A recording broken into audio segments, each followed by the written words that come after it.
HD2 Clearwater, an Odyssey sports station. Hey, Wichita, it's Jacob Albrock. Stay right there for the latest breaking in sports talk. It's Sports Daily coming up next, exclusively on 97.5 and 1240 KFH. This is an Odyssey Sports Minute. Darren Peterson firmly believes that he's going to be selected number 1 overall in next week's NBA draft, so much so that he's only worked out for the Washington Wizards.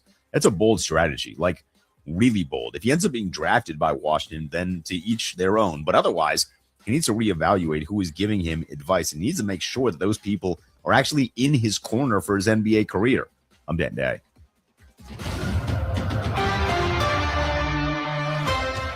This is Stories from the Pitch, brought to you by Liberty Mutual Insurance. Only pay for what you need. For the first time at a World Cup, video assistant referees, VAR, were watching every match. Penalties given, penalties taken back. Goals chalked off for offside, invisible to the naked eye. The first VAR-awarded penalty in World Cup history came in the group stage, France against Australia. Griezmann brought down. The referee waved play on. Then his earpiece crackled. He jogged to the monitor on the sideline, watched the replay, awarded the penalty. France won 1-0. Purists raged. Coaches fumed. Defenders learned to keep their hands down. The game had changed forever. The referee, no longer alone, now part of a wider watching apparatus. Football's last ungoverned space closed.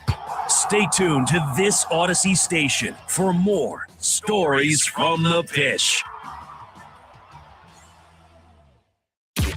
Always live on the free Odyssey app. I listen on the app. I usually listen to the radio on my app. Love the app. 97.5 and 1240 KFH. This is KBBL, K-Babble, all talk 24 hours a day. If you'd like to share your embarrassing problem with our listening audience, we invite you to call our therapist at the airwaves, Dr. Marvin Monroe. Our number is 555-PAIN. Don't be afraid. Call now. Okay, let's see. Next we have Wichita's most listened to sports radio. 97.5 and 1240 KFH. This is Sports. Save your whining for when you're on the air, okay? Paul Savage, Tejay, Cleland, finally back together. Sports Daily on KFH. We overcame all the odds, Paul. It wasn't going to happen, and then it did. We finally get the show together. Paul Savage, how are you, big man? I'm good, but man, I'll tell you, well, from what I'm understanding, you were going through hell trying to get back to Wichita. What in the world was going? Take a second and walk us through it and show us the dedication you have to Sports Daily. That is a tease if I've ever heard one, Paul. We will get into the travel saga of Tejay Cleland. Right. To get to Kansas City, we are live outdoors in Kansas City. There's a dog barking behind me because he's so excited about Sports Daily on KFH 97.5 and 1240 a.m. We will have some Brendan Sorsby talk. We get maybe the end of one saga, the beginning of another saga. He's going to the NFL supplemental draft, what that means for college football, what that means for the NFL, what that means for the state of Kansas, as we have a Kansas tie in it now as well. And then it is officially World Cup match day in Kansas City. Is also the reason we are coming to you live from Kansas City, or Tejay Cleland is coming to you live from Kansas City. Argentina, Lionel Messi is playing in Arrowhead Stadium or Kansas City Stadium per FIFA guidelines. We will have that tonight. I will be at the game. We will talk a little World Cup match action, and we'll also have Daniel Sperry, the Kansas City Star soccer insider, joining the show. Talk to us about match day as well as Team USA, everything, all that and more. Darren Peterson talk as well coming out yesterday. Some news. It's all what's on tap, brought to you by Wichita Brewing Company, now featuring the cheeseburger in Pizza and Ice Pizza, beef, American, and Monterey Jack cheese, pickle, onion, burger seasoning, and drizzled with tangy burger sauce, cheeseburger, and pizza ice at WBC, your summertime pizza made here. Paul, should I dig into the travel saga? Is that what you want? Oh my gosh. Well, you know something, there's something to be said for you. You've made sacrifices to do this show. That's dedication. And I'll tell you what, I take it personal that you want to do this show with me. And I'm appreciative. I want to hear all about the ins and outs, the ups and downs of Tejay Cleland and his travel. So, normal travel day, getting on a flight, had a layover in Midway, trying to get back, moved my flight back a day so I could be back in time to cover the World Cup today. because that's just poor planning on my part. I'll put my hand up about that. But trying to get back in time for the match, we get to Midway last night. As upon arrival, my flight has been delayed like an hour and a half.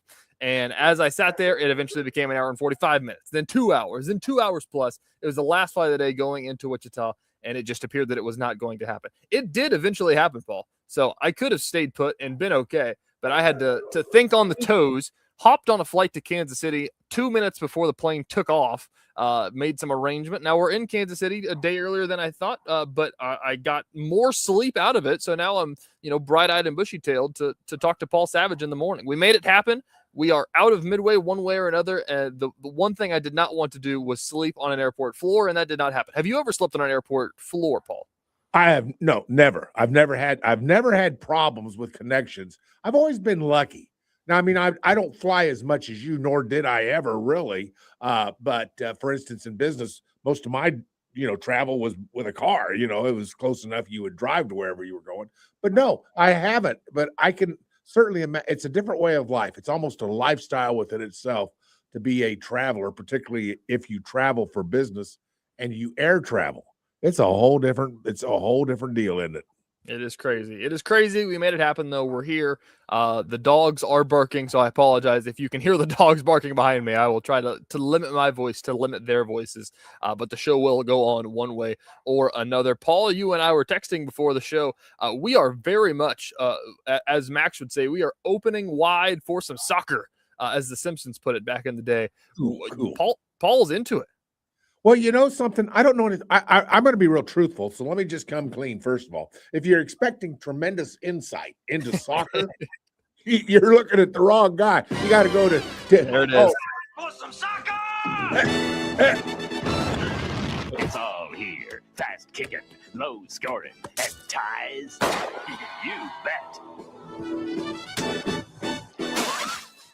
You bet. Right there is why Max Cleland is the greatest producer in the history of Sports Daily, other than, not the only one, but yeah, Max, great job. I'm telling you right now, I'm into it. I don't know much about soccer. That's the one thing. Of course, you said, I guess Messi's he's in town, and who does he play for now? He plays for Argentina. There you go, Argentina. Yeah, they won it last time around.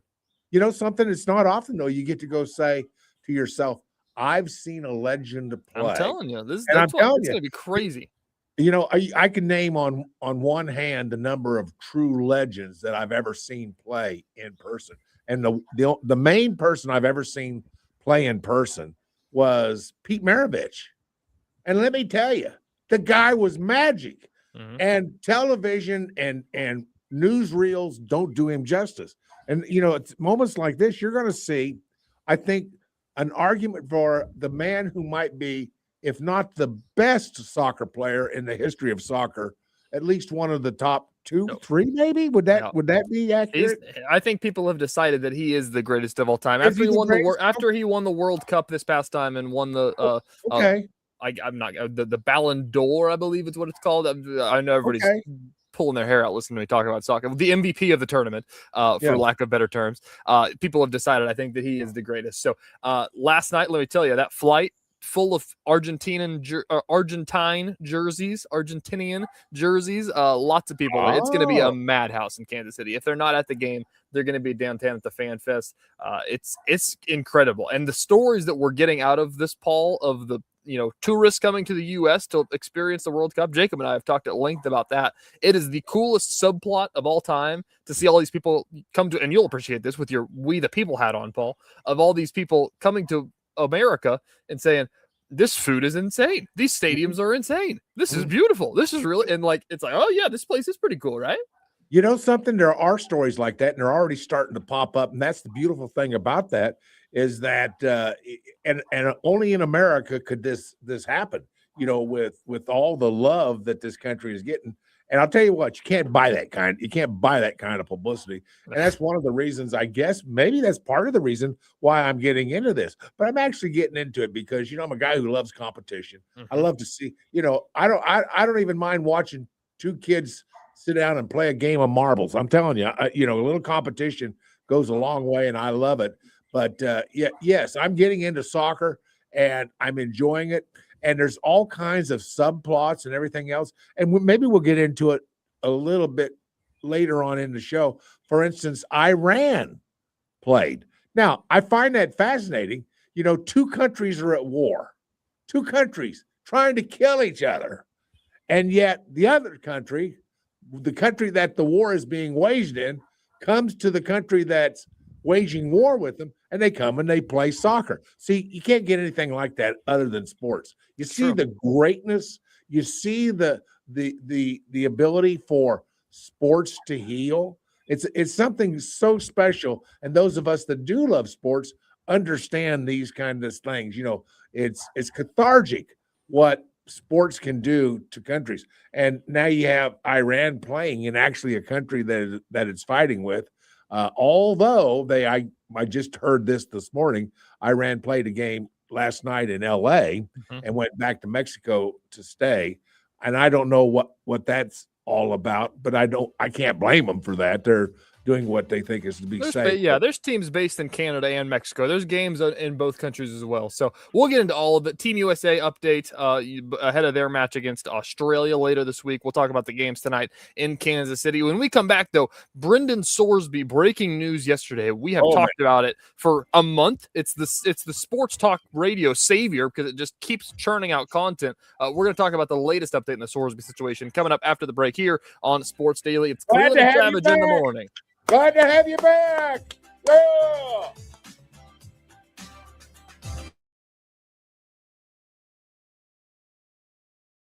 Lightning, hail, tornadoes, flooding. It's the worst of severe weather, and it's coming. Spring brings warmer temperatures, but also dangerous weather conditions. Stay up to date day or night with the Storm Team 12 weather app. You'll get accurate forecasts, so you can plan ahead and stay safe, no matter the weather. Download the Storm Team 12 weather app, brought to you by Stutzman's Greenhouse. The future of television has arrived. Next Gen TV is here with stunning video, movie theater quality sound, enhanced voice clarity, and interactive features, all upgradable for the future. Learn more at watchnextgentv.com.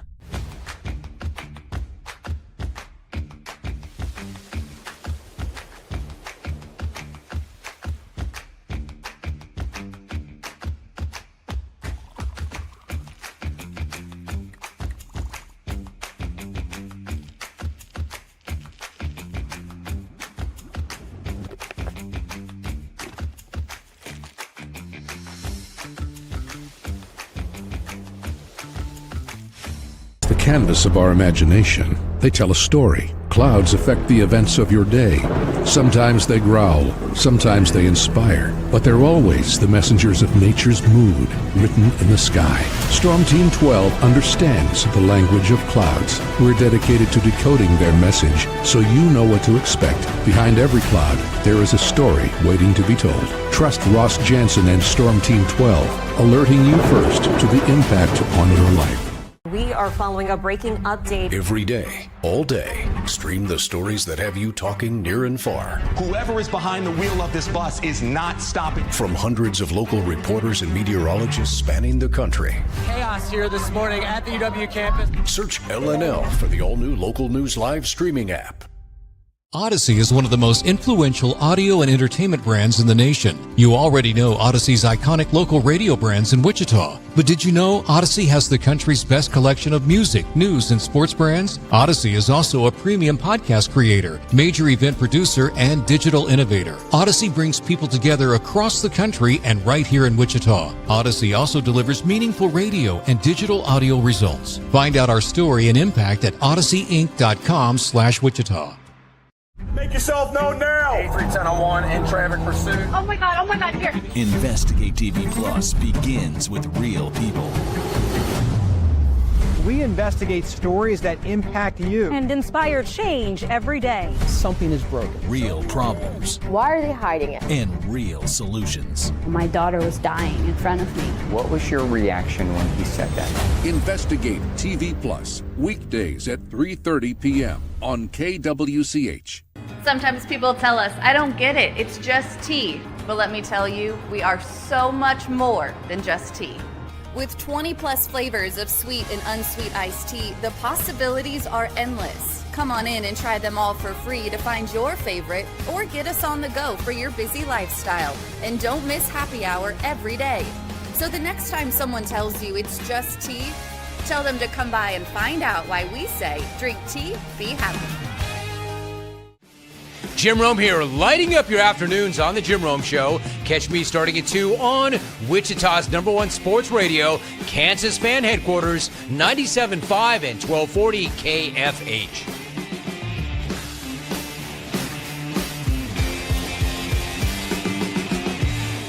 Mornings are busy. We're here to make your mornings better. We report the stories that affect you. 3 more hospital lies from contaminated apple juice just a day after the FDA issued a recall. We're here to make your mornings better. Closing east and westbound lanes of K96 for repairs. With 12 News, you're prepared for your whole day. Scattered thunderstorms across the state into the afternoon. Stay a step ahead with 12 News this morning on KWCH and KSCW.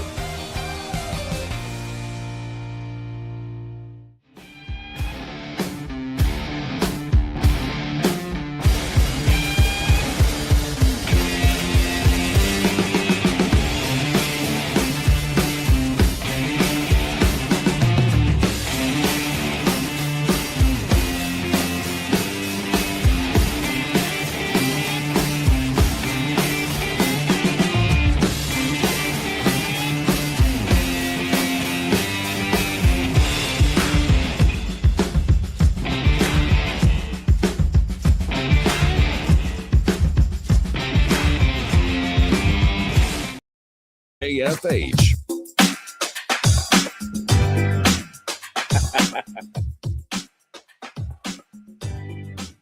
Welcome back in Sports Daily on a Tuesday morning. TJ Cleland, Paul Savage filling in for Jacob Albrock. You get a week of Savage this week. We should have cut some promos, Paul. It's the week of Savage. You know, it's like Shark Week, but Savage Week.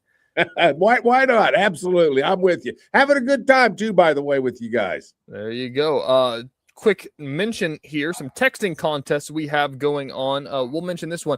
Grand Funk Railroad playing this summer, June 26th at 7:30 p.m. You can text the keyword funk, F-U-N-K, to the number 20357. Message and data rates may apply. Rock Legends Grand Funk Railroad bringing the Still Shining on tour to Stifle Theater in Salina. Here are the classic hits like We're an American Band, Closer to Home, Bad Time, and Some Kind of Wonderful Live. Doors open at 6:30 with the show starting at 7:30. Grand Funk Railroad. They got good tunes, Paul.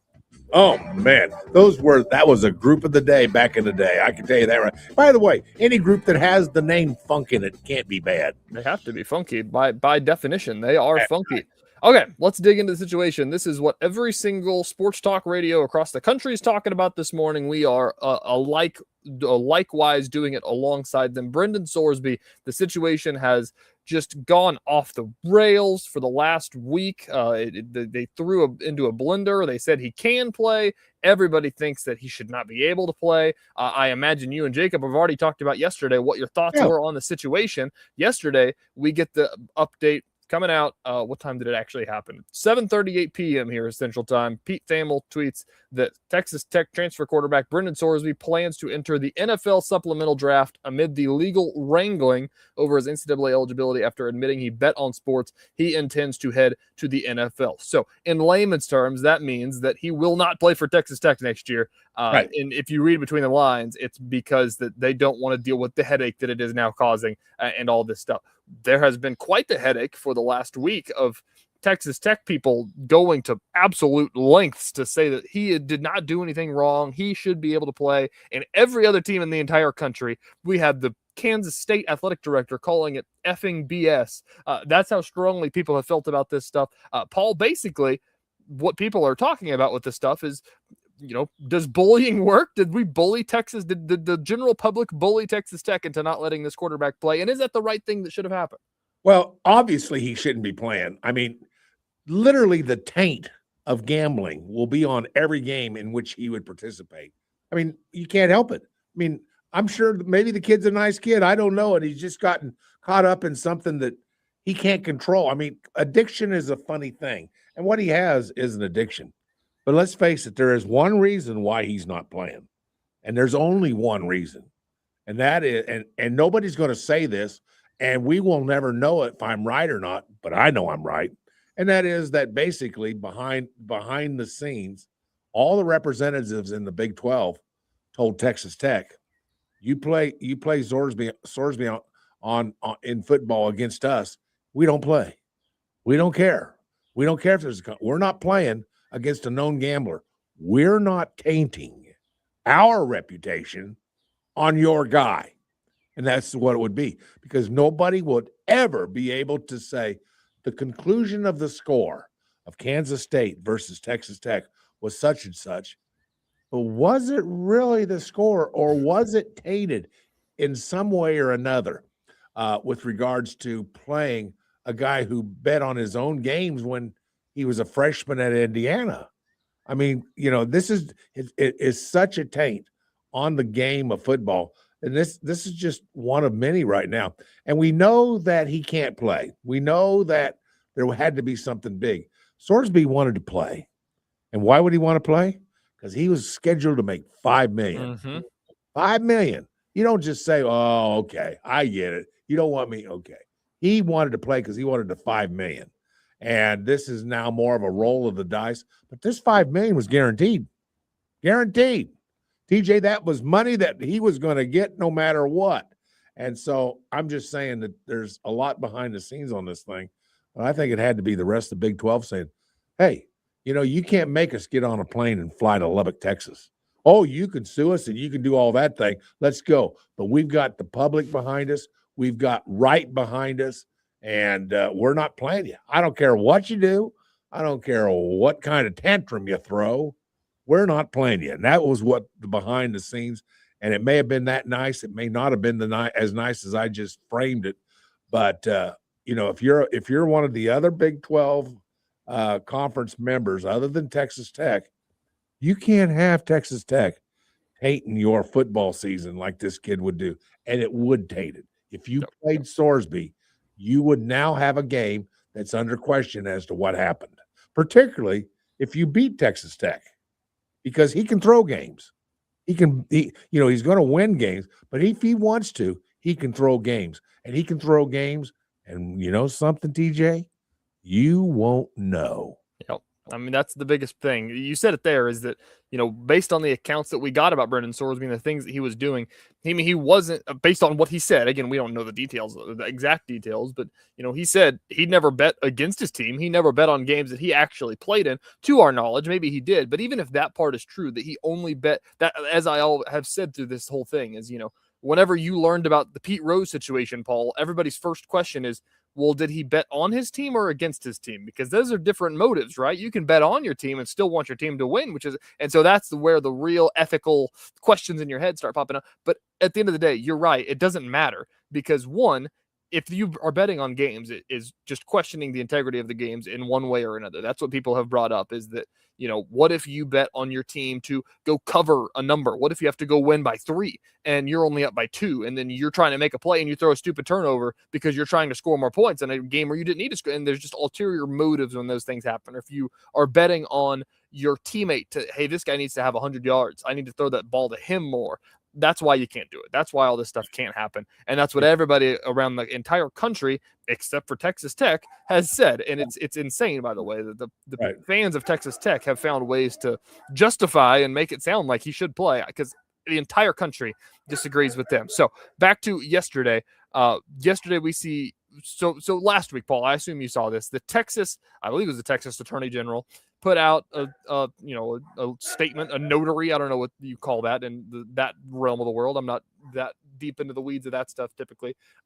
Basically saying that if schools won't play Texas Tech, they are ready to defend Texas Tech and countersue to basically, defaming their name, not unjust punishment, blah, blah, blah, blah, blah, saying that they're ready to go. And the Oklahoma Attorney General said, well, that's insane. We will back the Big 12 that they should sue you if you play him. And then yesterday, the story that as now it relates to us, Chris Kobach The Kansas Attorney General, he threw his name in the ring as well and said, yeah, he can't play. And if he plays, we are going to help the Big 12 here. It can't happen. So you got to pick who you want to defend. Yeah. You want to defend something righteous. I'm with you, baby. I'm with you. Man, you defend that which is good, and you defend that which is righteous, and you defend that which is good for people. I'm with you, man. I'm with you. But man, you can't go defend this. You can't defend a guy who spent $90,000. Most people don't make $90,000 a year. And this guy gambled $90,000. Are you kidding me?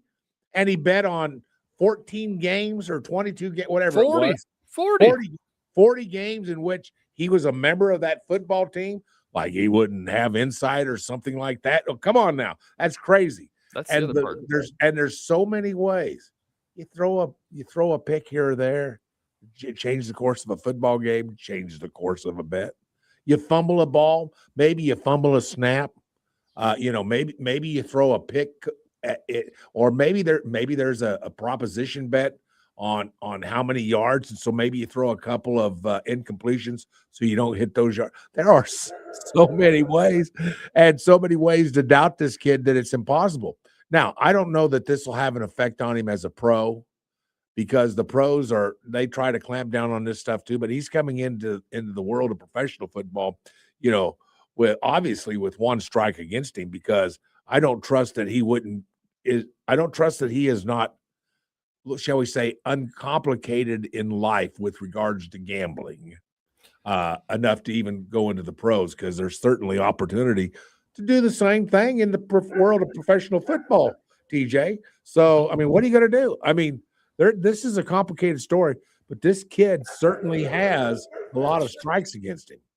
It's very interesting. And as later in the show, we'll circle back to this and talk about the other part of the story now is that he's going to the NFL supplemental draft. We haven't seen a supplemental draft pick. I believe since 2019, I think is the last one that we saw. Keyshawn Booty was a supplemental draft pick based on things I've seen. I believe I got that right. Maybe not. But that's the question now is we'll talk about that. What does this mean for the NFL? Is the NFL going to let this slide? Is the NFL, going to just be okay with letting a guy that bets on his games into the league? Is it turn a blind eye? That's another question. We'll talk about that later in the show. The question I want to come back to, Paul, is that basically where he was at Texas Tech. This was the question that we kind of played the hypothetical of last week, and now we have the actual answer of what happened. Was this the best case scenario based on the given circumstances? I've said that the reason he wants to play at Texas Tech is because he's going to get paid. There's a reason that he didn't go to the NFL already. Right. If this was 5 years ago, he'd already been in the league. Because I'm not going back to school for another year. Somebody's going to draft me in the draft, but they weren't going to pay you $5 or $6 million like they were at Texas Tech. I think based on everything that was going to happen with the stuff and the fallout that we've seen from everybody, Texas Tech was in its best case, should have just done what they did. I think this is the best case scenario. I didn't think that if they would have rolled him out onto the field, the backlash that Texas Tech would have faced because of that all year long would have it would have tainted Texas Tech.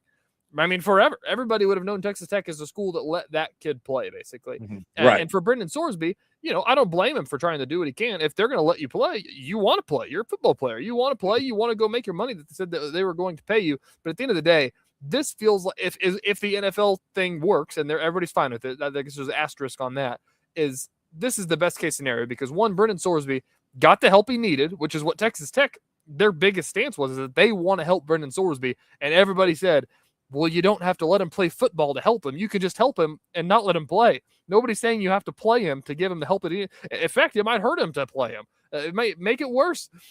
He got the help he needed. He did all the things. Texas Tech helped him with that.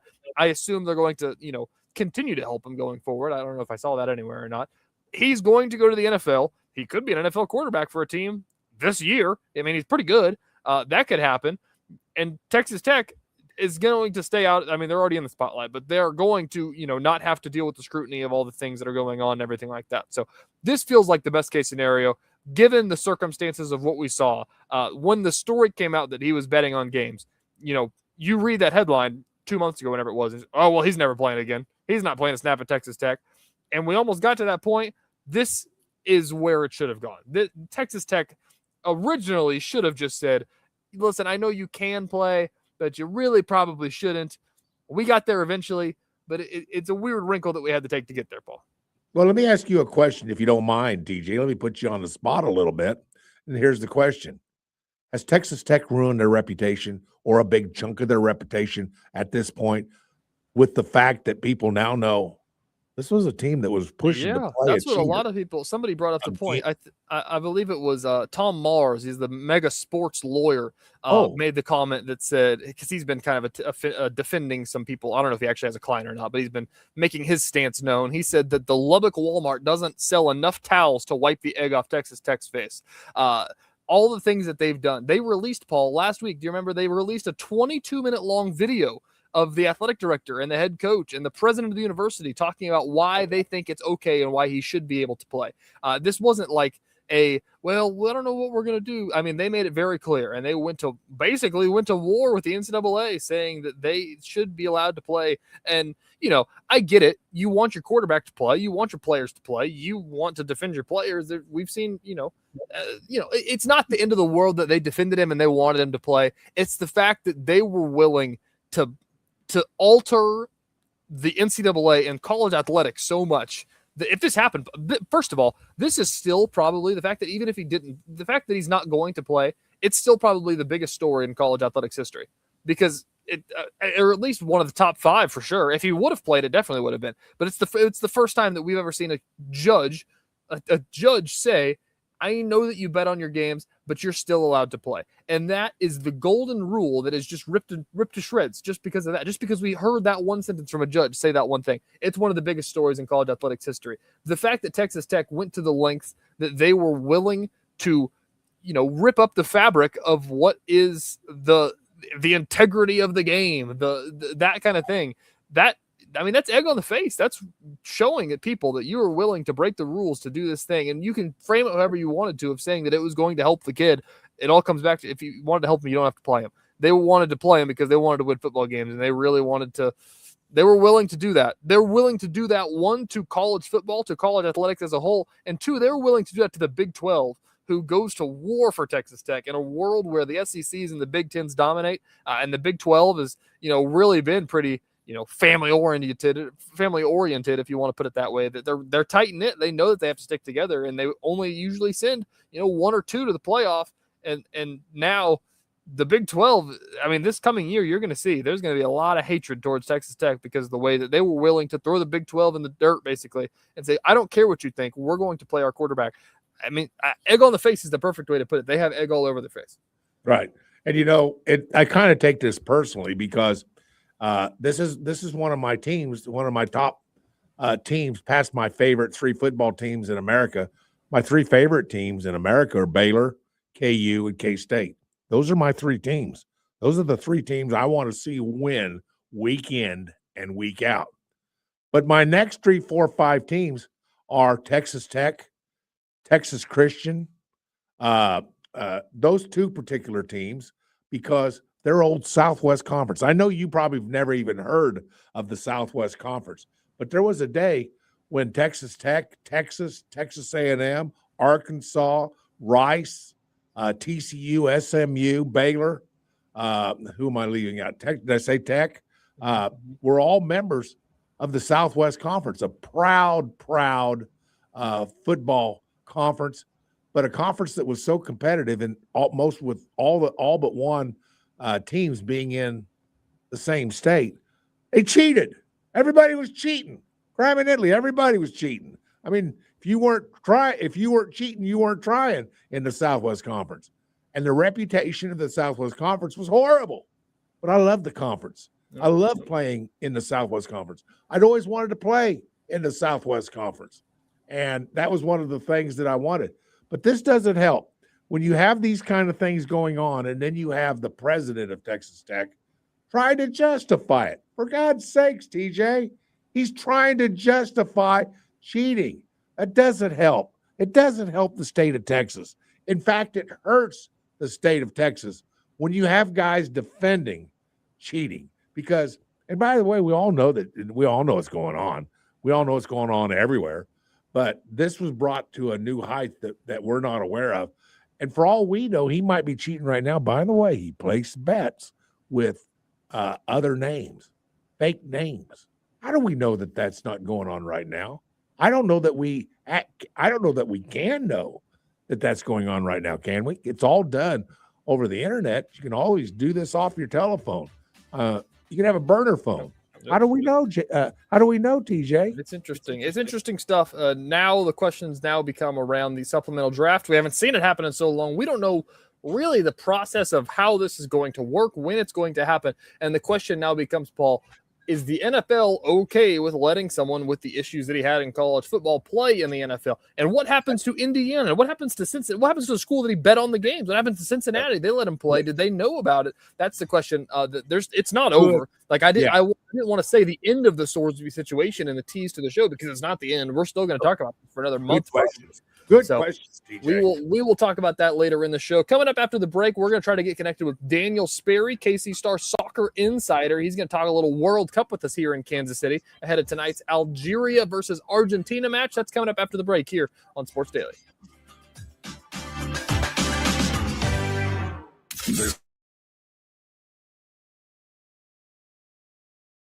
Lightning, hail, tornadoes, flooding. It's the worst of severe weather, and it's coming. Spring brings warmer temperatures, but also dangerous weather conditions. Stay up to date day or night with the Storm Team 12 weather app. You'll get accurate forecasts, so you can plan ahead and stay safe, no matter the weather. Download the Storm Team 12 weather app, brought to you by Stutzman's Greenhouse. The future of television has arrived. Next Gen TV is here with stunning video, movie theater quality sound, enhanced voice clarity, and interactive features, all upgradable for the future. Learn more at watchnextgentv.com.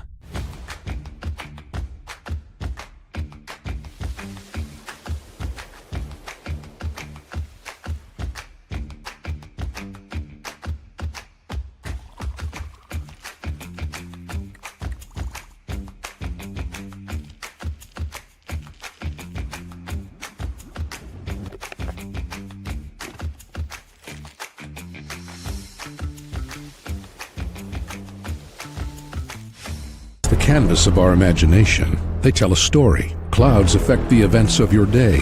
Sometimes they growl, sometimes they inspire, but they're always the messengers of nature's mood, written in the sky. Storm Team 12 understands the language of clouds. We're dedicated to decoding their message, so you know what to expect. Behind every cloud, there is a story waiting to be told. Trust Ross Jansen and Storm Team 12, alerting you first to the impact on your life. We are following a breaking update. Every day, all day, stream the stories that have you talking near and far. Whoever is behind the wheel of this bus is not stopping. From hundreds of local reporters and meteorologists spanning the country. Chaos here this morning at the UW campus. Search LNL for the all-new Local News Live streaming app.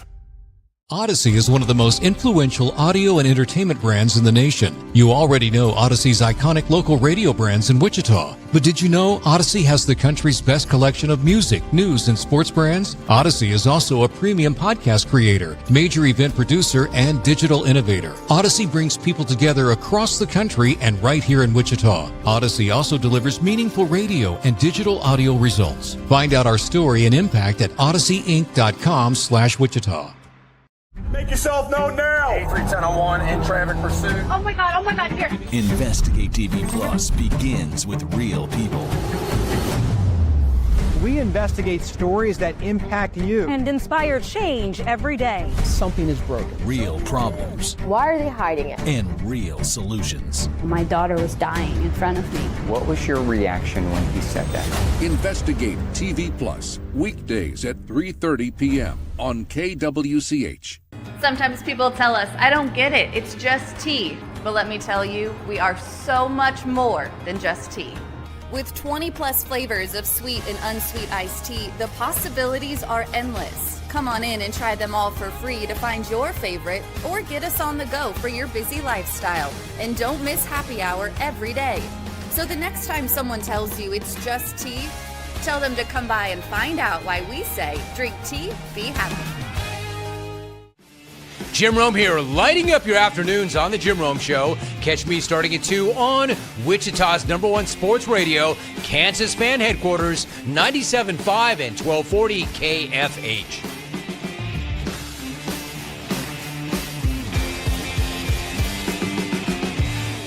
Mornings are busy. We're here to make your mornings better. We report the stories that affect you. 3 more hospitalized from contaminated apple juice just a day after the FDA issued a recall.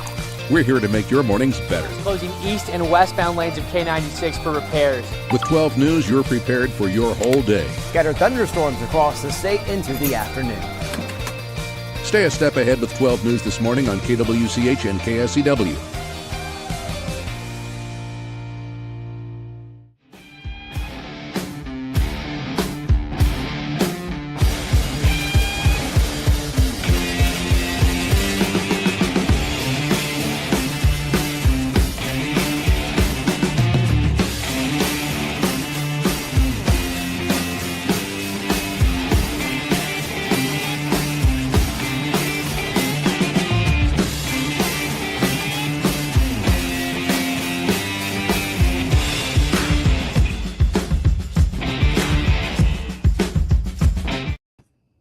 Sports Daily is on KFH.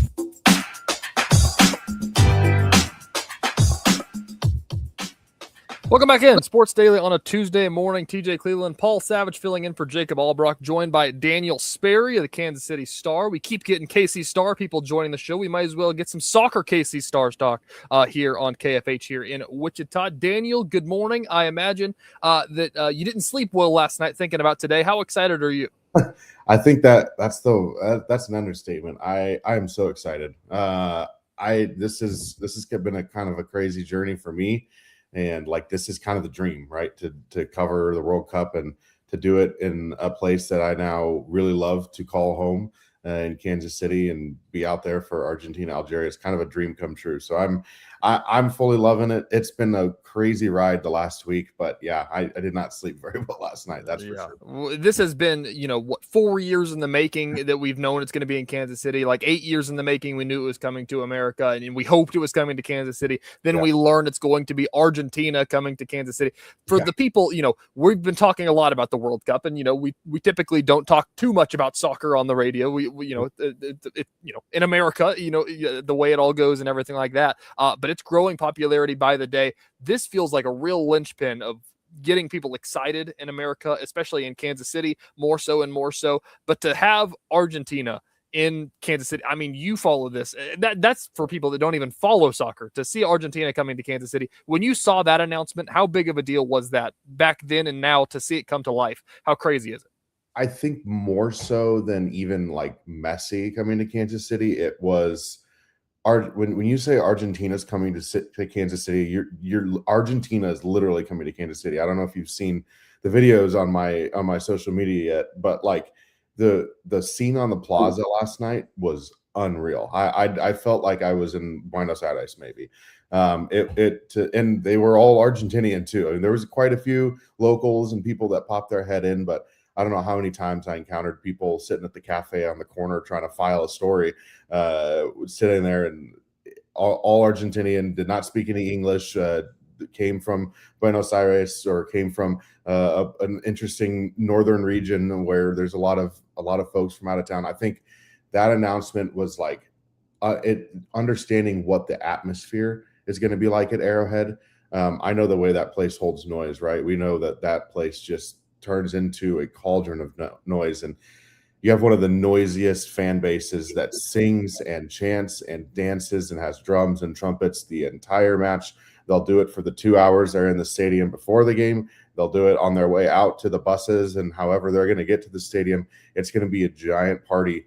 And I don't think, Kansas Cityans kind of gave me a little flack for saying this might be the most mad that Arrowhead have ever been. And, I love Chiefs fans. I've been to Chiefs game. I don't know if it will compare to what a World Cup match for Argentina is like, because it's going to be absolute bedlam in that place. I've just got to ask you, because let's face it, there's many of us that are just like me. And I'm basically a knuckle dragging football, basketball, baseball kind of guy. And that's probably fairly typical amongst much of the population of the United States. But I need your help. I need you because I'm into this. I have bought in to the World Cup. I'm checking scores. I'm looking at what I need to look at. But help me out. Help me understand what's going on more. I don't know. I don't understand soccer. I need some tips from you. How do I enjoy this tournament? What do I look for when I'm watching a game? Help me explain to me what I need to see and know to, really help me enjoy this once in a lifetime World Cup coming to America. Help me, please. I think the biggest thing I can say is look for teams that don't need to use the air to travel the ball. I think in soccer, and one of the things that you can tell by the quality of a team, and the thing that's interesting is the way that they move the ball person to person with their feet, keep the ball on the ground. I'm not saying that they can't play over the top, but teams that are constantly sending it long and looks like they're going 4 verts, through the channels and stuff. Sometimes it works a little bit. You'll see teams do it. I think USA's example against Paraguay was brilliant because there's a little bit of that.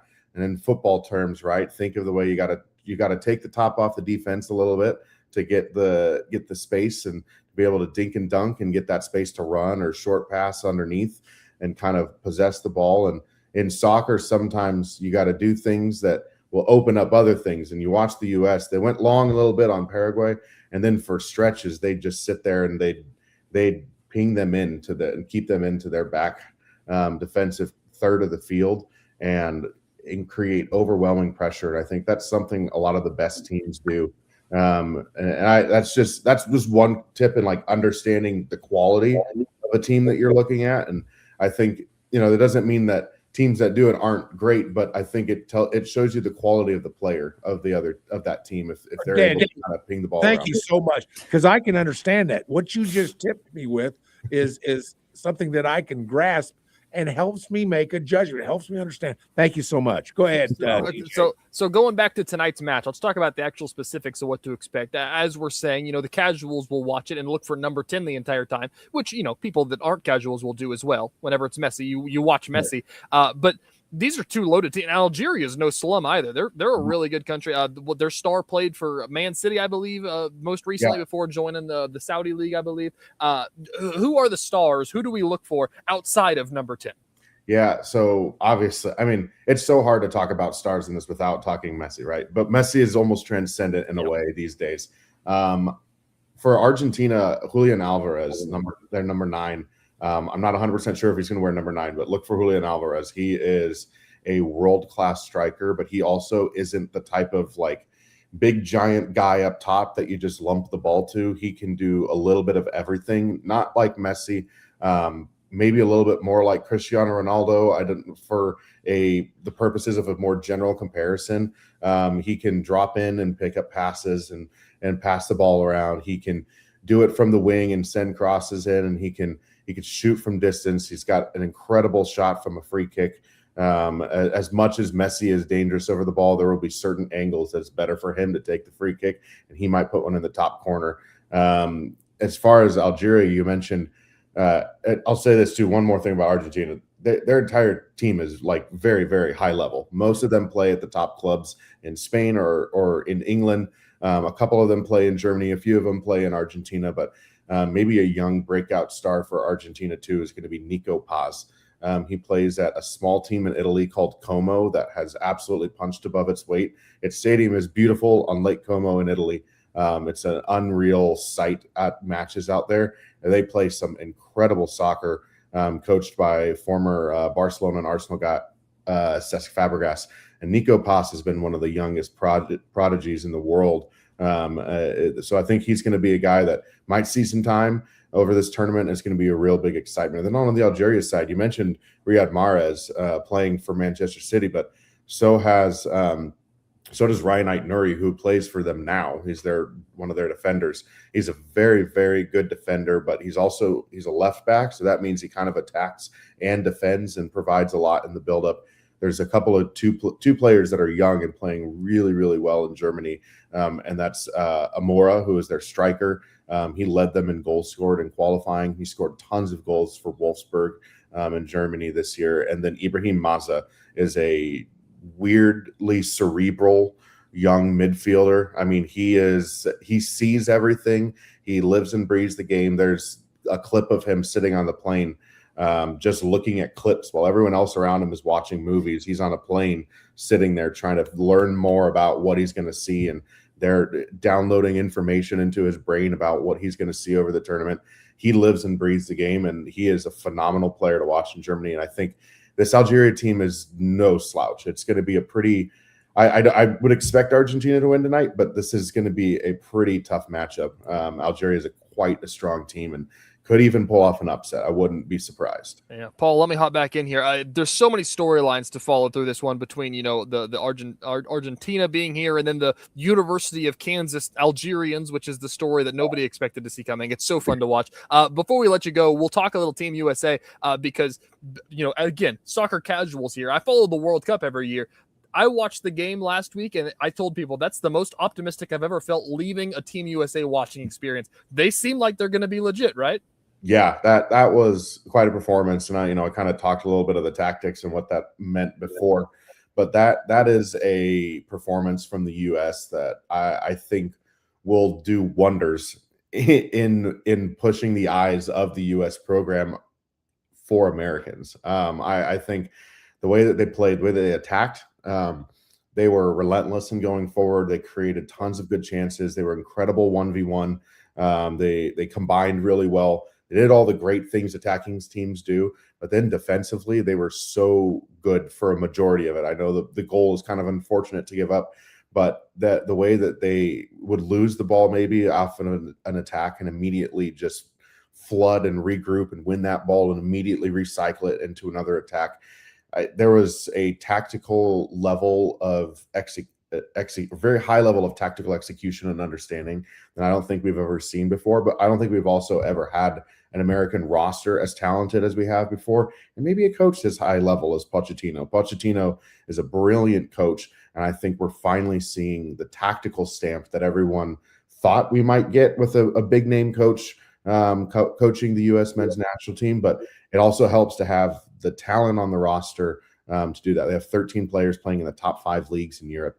That shows that's way different than any American team we've ever had in a World Cup before.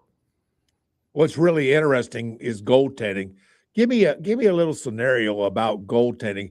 Where does the United States, in your opinion, and I know this is just an opinion, but in your opinion, where does the United States rank when it comes to goaltending? Because I think we all understand that. You don't even have to understand soccer to understand that if you have a great goaltender, man, you have a leg up on anybody you play. Yeah, this is a weird stretch for America because right in the past we've had world-class goalkeepers that are some of the best in the world. Right now we don't really have a guy that is that good, but they are guys who are not going to lose you a game, I don't think. Matt Turner is the backup. Matt Freese is who you saw. He's been one of the best goalies in Major League Soccer. I've covered him a couple of times now in MLS over the last couple of years, and he is a very, very good goalkeeper, very good shot stopper. But it changes the game when you can have it, and it's so funny that the U.S. is in a spot right now where we're in our greatest heyday, and yet the one thing we were known for decades around the world was the fact that we just kept producing great goalkeepers. Casey Keller was an unbelievable goalkeeper. Tony Meola was an unbelievable goalkeeper playing in MLS. People around the world respected and knew how good of a goalkeeper Tony Meola was for the Kansas City Wizards. And so you have all of those guys, and then Tim Howard, who at the highest, if you went back to the 2014 World Cup, saw him make 16 saves against Belgium. At his time, he was probably a top 5 goalkeeper in the Premier League, played for Manchester United, played years and years at Everton. Right now, we're kind of in this lull of we don't really have this big name goalkeeper, but everyone else around him is certainly carrying the weight. There you go. All right. It's officially match day. It's raining in Kansas City right now, so let's get rid of this, and we'll see you out there tonight. Daniel, I'll be in Kansas City Stadium, not Arrowhead. So don't Yes. you dare say that. You can follow along with Daniel tonight. Sperry Daniel 94 on X. Daniel, appreciate you hopping on, talking a little footy with us this morning. We might have to have you on again throughout the World Cup. Sounds good, man. Thanks for chatting. Love to chat World Cup with anyone I can. There you go. All right. We'll be right back here on Sports Daily. Open wide for some soccer! It's all here. Time kicking, low scoring, and ties. You bet. This is 97. Lightning, hail, tornadoes, flooding. It's the worst of severe weather, and it's coming. Spring brings warmer temperatures, but also dangerous weather conditions. Stay up to date day or night with the Storm Team 12 weather app. You'll get accurate forecasts, so you can plan ahead and stay safe, no matter the weather. Download the Storm Team 12 weather app, brought to you by Stutzman's Greenhouse. The future of television has arrived. Next Gen TV is here with stunning video, movie theater quality sound, enhanced voice clarity, and interactive features, all upgradable for the future. Learn more at watchnextgentv.com.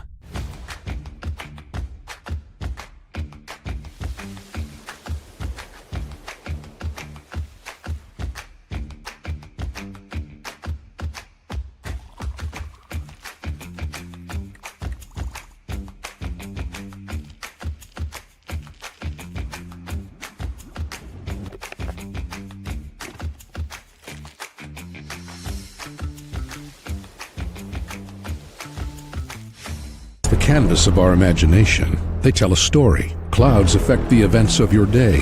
Sometimes they growl, sometimes they inspire, but they're always the messengers of nature's mood, written in the sky. Storm Team 12 understands the language of clouds. We're dedicated to decoding their message, so you know what to expect. Behind every cloud, there is a story waiting to be told. Trust Ross Jansen and Storm Team 12, alerting you first to the impact on your life.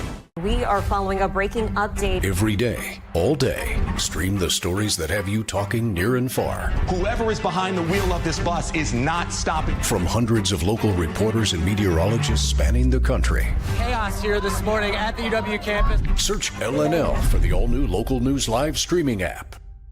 Odyssey is one of the most influential audio and entertainment brands in the nation. You already know Odyssey's iconic local radio brands in Wichita. But did you know Odyssey has the country's best collection of music, news, and sports brands? Odyssey is also a premium podcast creator, major event producer, and digital innovator. Odyssey brings people together across the country and right here in Wichita. Odyssey also delivers meaningful radio and digital audio results. Find out our story and impact at odysseyinc.com/Wichita.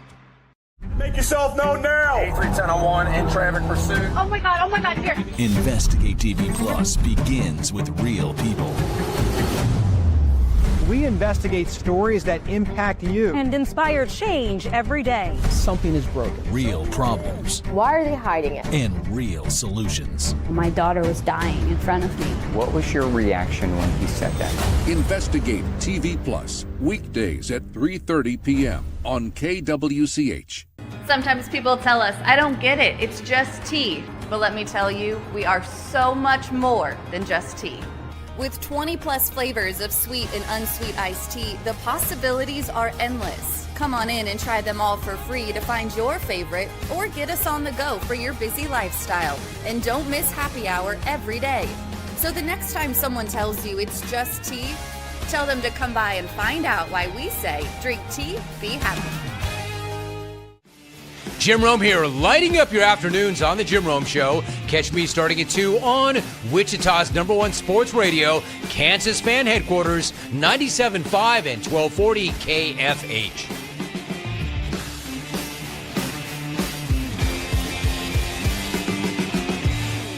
Mornings are busy. We're here to make your mornings better. We report the stories that affect you. 3 more hospitalized from contaminated apple juice just a day after the FDA issued a recall. We're here to make your mornings better. Closing east and westbound lanes of K96 for repairs. With 12 News, you're prepared for your whole day. Scattered thunderstorms across the state into the afternoon. Stay a step ahead with 12 News this morning on KWCH and KSCW.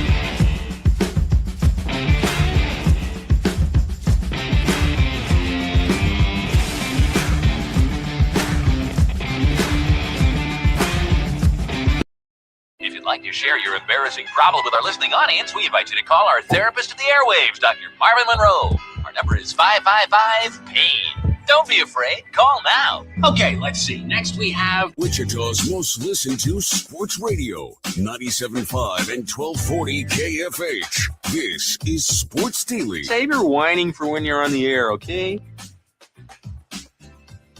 All right, welcome back in. Another hour of Sports Daily here with you, TJ Cleland, Paul Savage in for Jacob Albrocht. I really, really appreciate that Daniel Sperry likes The Simpsons cold open soccer as much as we do, open wide for some soccer. I think that makes anybody laugh. So it's one of the best things that Max has ever pulled out on this show is the antis, you bet. So we'll keep going here. Another hour. What's on tap brought to you by Wichita Brewing Company. Get to Wichita Brewing Company for your Father's Day gift spot for WBC shirts, hats, pint glasses. Speaking of the World Cup, growlers, gift cards, and 6-packs, or treat the dad in your life to WBC for a Father's Day meal that everyone will love, because what dad really wants is for everyone to be happy. That's right. WBC for Dad's Day. We've talked a bit of the Sorsby situation. We'll dig more into it later up in the this hour. We just spoke some World Cup with Daniel Sperry, KC Star soccer writer. If you missed any of that, you can go back on the Odyssey app, listen to the podcasted version to get you ready for Argentina versus Algeria tonight. Paul, I am very excited to see that match. That got me even more excited to see that match. It's going to be a late one in Kansas City, but it's going to be a lot of fun to see Messi in Kansas City. Not the first time, but the first time World Cup Messi has been in Kansas City. It's going to be a lot of fun. Yeah, and I'll tell you what, boy, I'm so grateful that you scheduled him for our show today, because he was insightful and he knew his stuff, and he was patient with know nothings like you and me. And I'll tell you what, that was wonderful. That was really a good stroke for the day. If you didn't hear anything else in today's show, you know, that was what you needed to hear, because that gave you a great insight into basically what soccer was. And I was so grateful for him to explain to me the one thing that I was looking for, that concept. And my question was, how do you know about, give me a lowdown on soccer, how to watch it, how to know what's going on. And the definition between a soccer ball being played on the ground or through the air tells you about the quality of a soccer team. That's I guess that's genius. I guess I should have figured that out, but I hadn't.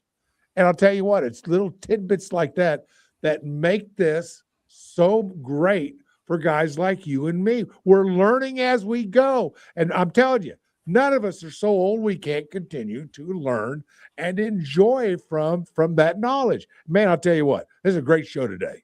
It is a great show. Let's get into some headlines. We don't have Jacob, but we can do some headlines. Max, let's play it. All right, Sports Daily fans, let's take you to the sports headlines Jacob probably didn't see. Jacob's not going to see these either because Jacob's not here. It's Paul Savage with him, with TJ Cleland here in the morning. Some headlines last night. Don't have any great ones like I typically have for Jacob to dig through, but we've got some, Paul, especially over the weekend. I've had some piled up that I've been waiting to tell Jacob. Are you aware? Let's first of all, let's get going into this. Are you aware of the Freddie, the trend of Freddie from Germany on social media, Paul? Has anybody told you about this yet? Yeah. I don't know a lot about it, but it's a guy who's finding out America's kind of a cool place. Yeah, he continues on. So you know about Freddie. Yeah, he continues on. He went to Houston. He's been in Houston, I believe, yesterday. I don't even know. He ended up at an Astros game yesterday. We love doing updates on Freddie's journey. Yesterday was one of the tamer days. I believe he just went to an Astros game. Before that, though, I mean, he got upgraded into like a penthouse. He's been it's insane. It's so fun to see Freddie's journeys. There was one yesterday along those same lines. Where'd this one go? Of Tomo. He is a Englishman who is in the country, apparently pretty big on the X machine over in England as well, following the English national team. He is on his way to Kansas City. I believe he's in Kansas City now, actually. He was in Arkansas, and he's trying to like hit some states and stuff like that. He took Highway 69. Have you ever been to Highway 69, Paul? You know where that one is? Yeah, Highway 69 up to Kansas City, which passes through Pittsburgh, Kansas, my neck of the woods, southeast Kansas back there. He really wanted to go try Chicken Annie's and Chicken Mary's, but they're closed on Mondays. Poor guy. Oh my God! Not get the true Highway 69 experience. What a highlight! By the way, Freddie needs to check out Texas barbecue. Yeah, I'm sure he will. Freddie's going to be in Kansas City on the 4th of July, he said. So we'll see. Want to check out Kansas City barbecue. That's right. But anyways, yeah, poor Tomo didn't get Chicken Annie's or Chicken Mary's. He couldn't even gone to Bardo's. Bardo's is my neck of the woods as well. They couldn't even get Bardo's chicken for that matter. Because they're that one. Oh, well, I'll get you some, Paul. That's the family business back home. We'll get some Bardo's chicken slinging around. Okay. I know. You'll love it. I'm sure you will. All three of them are closed on Monday. Sorry, Tomo. No fried chicken for you on your journeys across America. Any more World Cup things? I don't think I have much World Cup other stuff than that. So let's keep moving. We've got. Where am I going? Sorry, I'm all just misconstrued because of the Sorsby situation. Is all over. All I'm seeing on social media is Sorsby and the World Cup. So we're going to keep digging headlines from those. This was a good one from Price Carter on Twitter. He's a Chiefs guy, actually. He put out, are you aware of the Dylan Raiola, the Patrick Mahomes, the old Nebraska quarterback that looked like Patrick Mahomes, that ran around and looked like, and all that stuff? You know about that, Paul? No. You don't know about Dylan Raiola. I know the listeners know about. He played at Nebraska. He's got like the same haircut. He looks like Patrick Mahomes. He would do the same warm up as him, and everybody's like, "This is kind of weird. He's acting way too much like Patrick Mahomes." Somebody put out that he has the chance to do the funniest thing ever. He could transfer to Texas Tech and go play at Mahomes' college now. They need a quarterback. So fun stuff there. We'll dig into the supplemental draft and what that means for all of those things. What else we got? Steve Sarkisian. This was a good one. Danny Davis put this out. He's a writer for the Statesman in Texas, covering the Longhorns. He was on Kay Adams' show, Up and Adams. On his way out, he fired off a zinger. With the way these injunctions are going, Pat Mahomes might be playing quarterback for Texas Tech before Joey McGuire's done coaching there. Oh, that's clever stuff right there. Yeah, it's true. It's not even that far off, Paul. Let's take the 4 minutes we have left in this segment before we dig deeper into the Sorsby situation and a little bit of Darren Peterson talk later in the show. Just the state of college athletics and where we are. I know that it drives you nuts of all the rule changes of NIL and all those things. This feels even a farther cry from that to get to the point, and it kind of ties into the Sorsby situation, but the injunctions and the local judges and that part is the one thing that drives me the most nuts. Do you agree with me on that? Well, I do, and it does drive you crazy. There is so much wrong with college sports, and granted, there were problems with college sports, and there have been problems with college sports, as we both know, going back to the days of Knute Rockne, and that was in the 1920s. And I mean, there's been problems, and we know that all the way through for the last 100 years. But it seems like right now the problems are worse and more dangerous to sports because we understand just how lethal gambling can be to a sport. Because if you can't trust the players on the floor or on the court or in the field or whatever the situation, the playing surfaces, if you can't trust the players to be playing honestly and playing with all they've got and not throwing things or giving partial effort, man, you got a sport that's going to die because nobody's going to trust it. And we're on the verge right now of sports really being harmed. I'm not saying they're going to go away, but man, I'll tell you what, when you start losing guys like me, when football starts losing guys like me, college football, let me rephrase that. When college football starts losing guys like me, I'm telling you right now, then you got a problem. It's true. Because I'm hard to lose. It's true. But I don't trust college football. I'm not sure I trust it. Whenever I see a pass that's dropped, I wonder if he's protecting a proposition bet. I'd say we're a far cry. We're a far cry from that. I think that this just showed you that it's okay. Like, there are still, rational brains running things. As much as we watch and think, what the heck are they thinking about? Whenever it gets to points like that, I think that we do have enough rational brains to put our heads together, not our heads, their heads together, and say that that's the one thing you can't do. We'll piddle and paddle about all the other stuff. We can't do that one. A couple more headlines on our way out the door. Let's say this one. Back to the World Cup, because it's all I ever see and all I ever talk about now, I guess. Michael Mulvihill, I believe, insight and analytics for Fox, the Fox networks that are broadcasting all the World Cup games. The USA Paraguay game on Fox on, when was that? Friday night, I believe.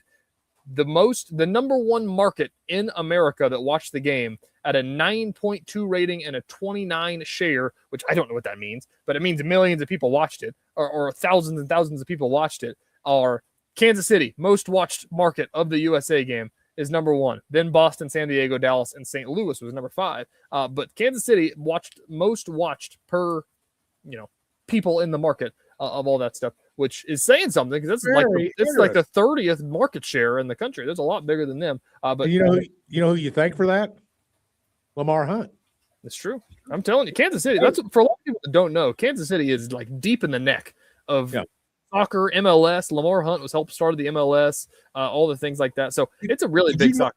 Did you know Lamar Hunt, by the way, is in the Soccer Hall of Fame? Is he? It doesn't surprise me after I learned so much about it. I'm sure a lot of people don't. But I just wanted to throw that out because that shows you how deep he was into seeing soccer get to this point. That's right. Anyway, I just wanted one more. Music is playing. Pete Crow Armstrong. We had a cycle last night in Major League Baseball, Paul. Hit for the cycle, hit his single in the 7th inning to get there, and then immediately got picked off before the next pitch was even thrown. That's good stuff. That's stuff. That's baseball right there. All right, we're going to take a break. We'll come back. Let's talk a little bit about this Darren Peterson situation, then we'll wrap up with some Sorsby talk to end the show. It's Sports Daily, Cleland and Savage with you. One more hour here on KFH Radio. We'll be right back.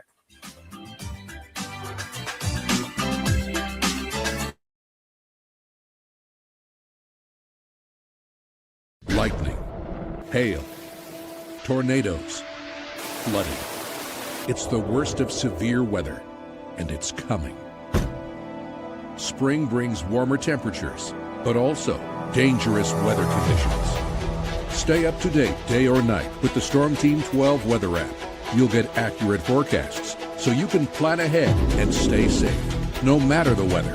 Download the Storm Team 12 weather app, brought to you by Stutzman's Greenhouse. The future of television has arrived. Next Gen TV is here with stunning video, movie theater quality sound, enhanced voice clarity, and interactive features, all upgradable for the future. Learn more at watchnextgentv.com.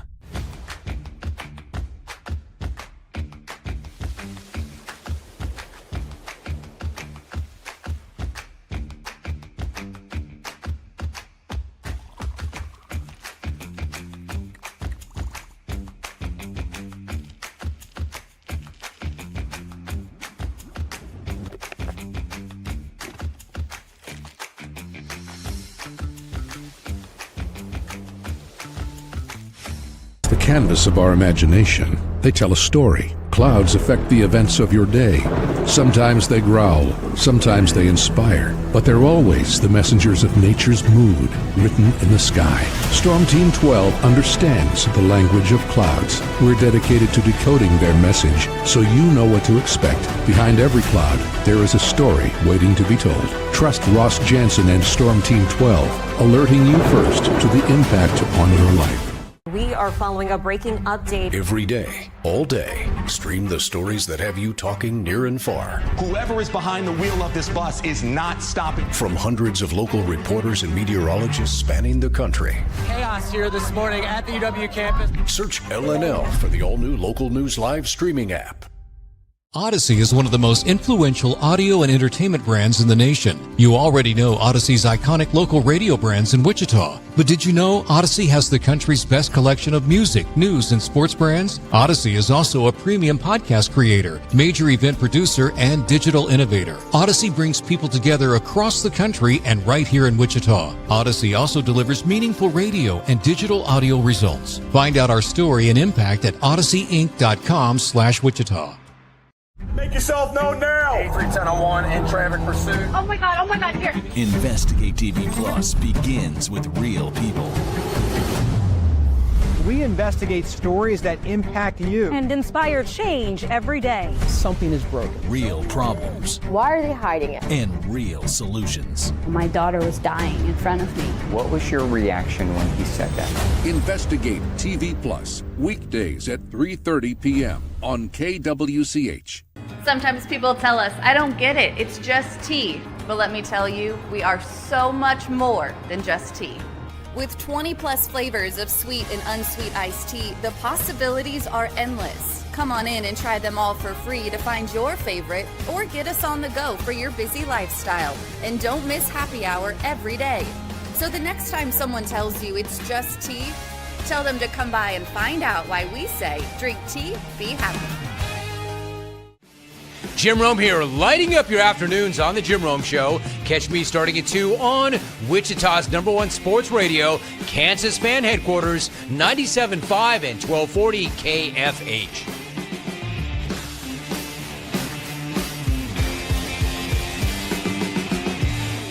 Mornings are busy. We're here to make your mornings better. We report the stories that affect you. 3 more hospital lies from contaminated apple juice just a day after the FDA issued a recall. We're here to make your mornings better. Closing east and westbound lanes of K96 for repairs. With 12 News, you're prepared for your whole day. Scattered thunderstorms across the state into the afternoon. Stay a step ahead with 12 News this morning on KWCH and KSCW.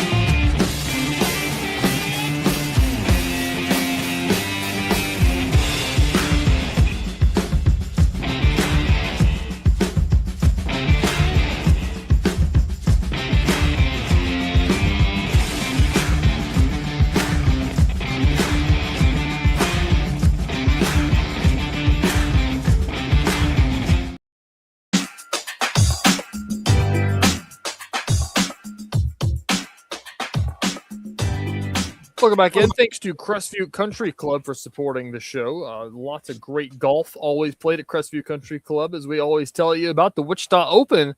Just a week away, Paul. I guess in 2 days it'll be a week away, but Wichita Open week is next week. I love the Wichita Open. I love going out. I can't wait to see what it's going to look like. If you'll be able to tell any difference between the Korn Ferry Tour or the PGA Americas, I started to finally familiarize myself with a few of the Korn Ferry Tour golfers that we'd see multiple years at a time. We see year in and year out, excuse me, is a better way to say that.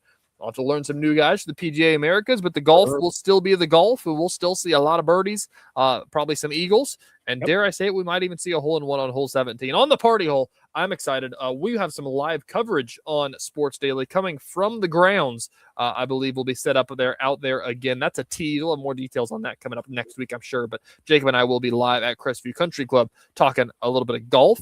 I'm sure we'll be talking about a little bit of World Cup. And I'm sure that we'll also be talking about Brendan Sorsby, because that's all we ever do on the show is talk about Brendan Sorsby. One day we will stop talking about him. We will tell our grandkids about Brendan Sorsby one day, and they'll say, "Who is that, Grandpa? I don't know what you're talking about." Or maybe he'll be Tom Brady. Who knows? We'll talk about that, though, coming up in just a bit. First, Paul, I want to talk a little bit about Darren Peterson. We haven't talked about him in just a bit. When is the NBA draft, actually? Let me look that up. I believe it's soon. Yeah, I think it's like 8 or 10 days. It's not very far away. June 23rd. Yeah. It's 10 days. Yeah, we can wait. Yeah, 1 week away. We're talking about the NBA draft. Shoot, I got to get locked in. Coming up before we know it, you know why we haven't been thinking about it? We've been thinking about Brendan Sorsby, Paul. It's all we ever think about, remember? I'm just going to keep beating that horse into the ground. All right, so yesterday, the headline coming out about the NBA draft and Darren Peterson specifically is there's been the debate, AJ DeBonsa versus Darren Peterson. Who's going to go number one? Who's going to go number two? AJ was the number one player in the country forever. Then it flipped, and Darren Peterson was the number one player in the country coming out of high school. Then they go to college, and there's the whole Peterson saga with the injury and the cramping and things of that sort. AJ looks really, really good. As we still sit here a week away, though, Paul, we still don't know who the number one pick is going to be next week, and that's pretty wild to think about. And now we get a wild turn yesterday that will have a lot of people talking. This is from Shams Charania. AJ DeBonsa has conducted formal visits with both the Washington Wizards and the Utah Jazz. Wizards have the first pick, Jazz have the second pick, while Darren Peterson only visited the Wizards and will not grant anyone else a meeting. Both have believed in going number one, and now teams in the lottery are taking note of Peterson's decision to only give access to Washington. So Peterson is saying, I'm only talking to the team that's got the number one pick because they're going to take me. I'm not going to waste my time talking to number two, which we've seen people do before.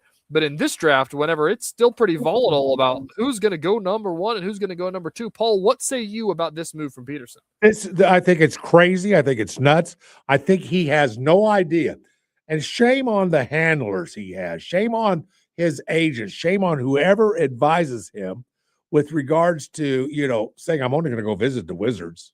Yeah, because I'm going to be the number one pick. Hey, Darren, you missed a lot of games. You showed the fact that you won't play through pain. You showed the fact that you're not going to be there for us on every minute that a game's going on. You're going to take time off. That hurts.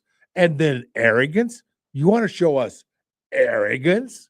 You don't want to go out to somebody just because they may have the second pick. I'll tell you what, it's boneheaded what he's doing. And I blame to a certain extent the people that are handling him, guys that advise him. That's the one thing we'll say. The stupidest dumb thing I've ever heard. Yeah. I'm only going to number one. And you didn't even play the whole year. We know for a fact that if you take off time from the University of Kansas and it's only a 20-some game, season, how much time are you going to take off in an NBA season that's 70-some games, maybe 80-some games if you make it and have a run into the playoffs? I mean, come on. I mean, this is so arrogant. And it's like, do these people not have an understanding of what real life is? Because I don't think he does. Yeah. So here's the thing. You're right. I'm being too hard on him, aren't I? No, you're fine. This is the thing, Paul, is that it's fine of what you're saying is because it's not, we don't know, but based on past things, when this happens, this isn't the player. Like we saw this a couple of years ago with Ace Bailey. This really isn't the player most of the time.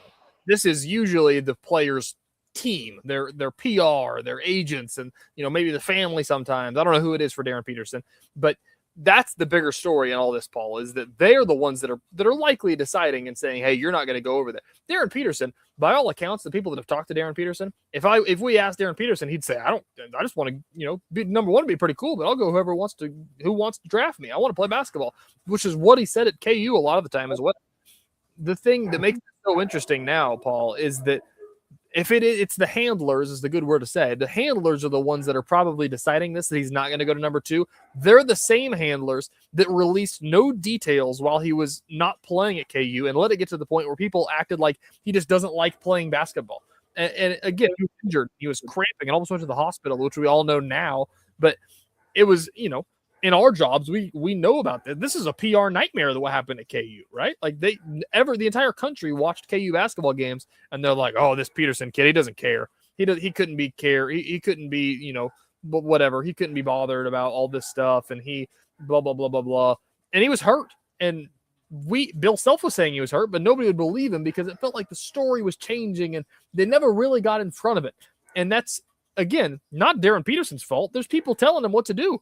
And it's kind of their fault if you want to blame somebody on all that stuff. That's what's so interesting is after all that stuff happened, the same people are the same people saying, you're not going to go visit number two. You're going number one. That's all you need to worry about is going number one.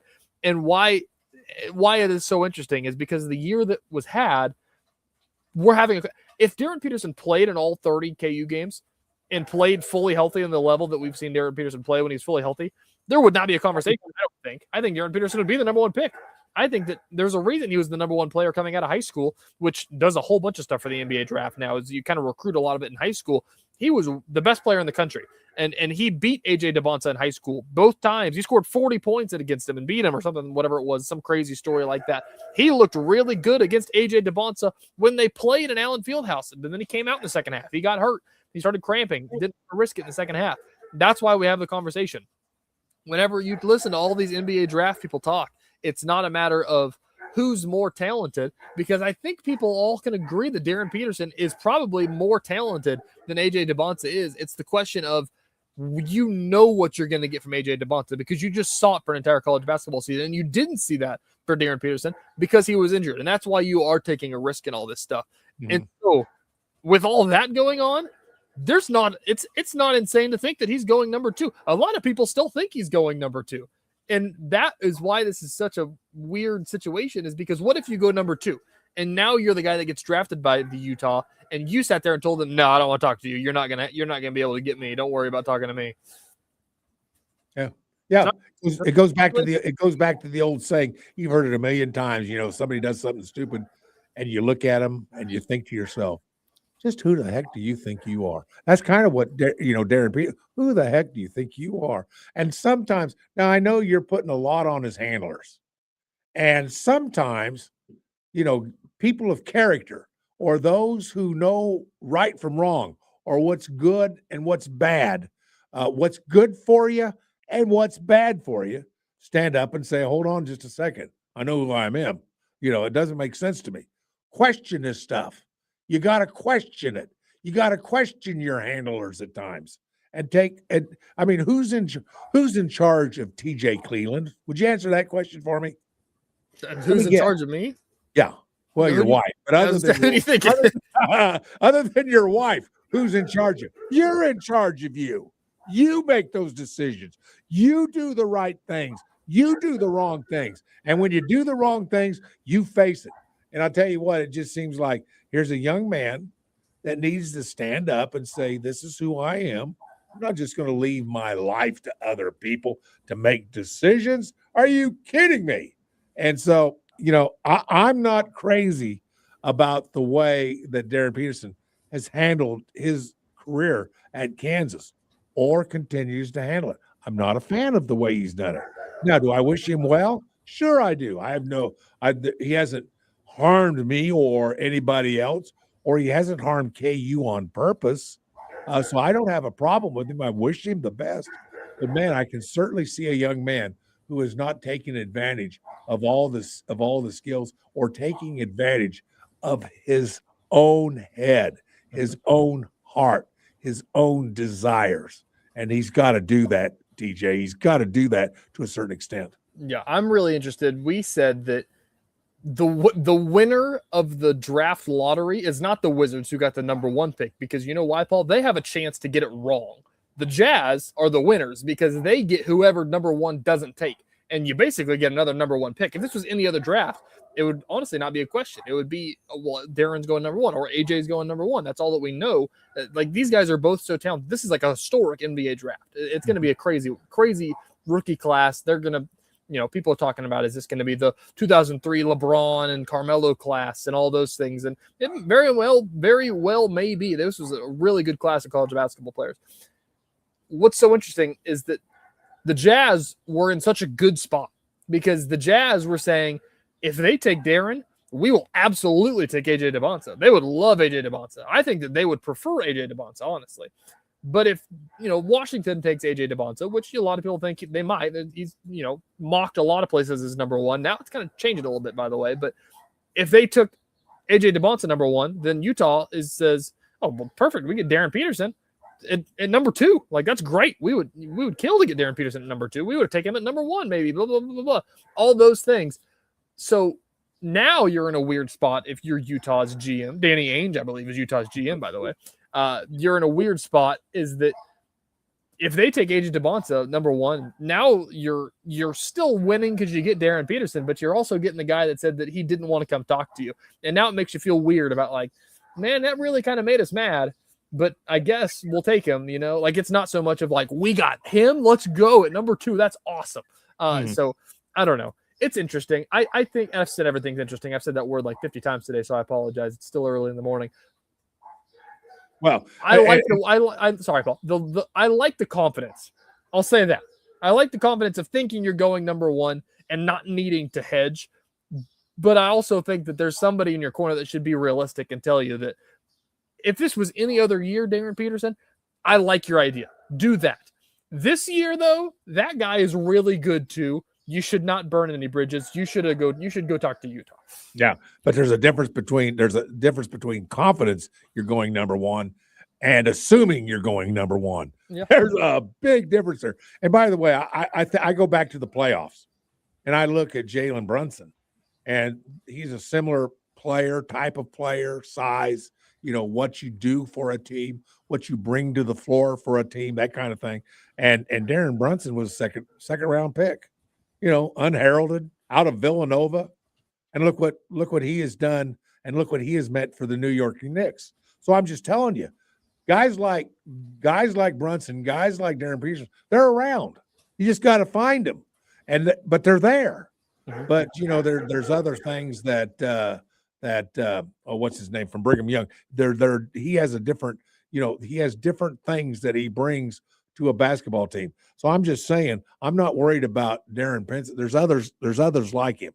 Go find them. They're out there. There is. Yeah, for sure. And again, we've talked a lot about during college basketball season about, this draft, you could have the 10th pick and you're like, I like where I'm sitting. I get whoever. I get Keaton Wagler, who is the All-American from Illinois, or you're the 5th pick and you're like, I get Darius Acuff from Arkansas.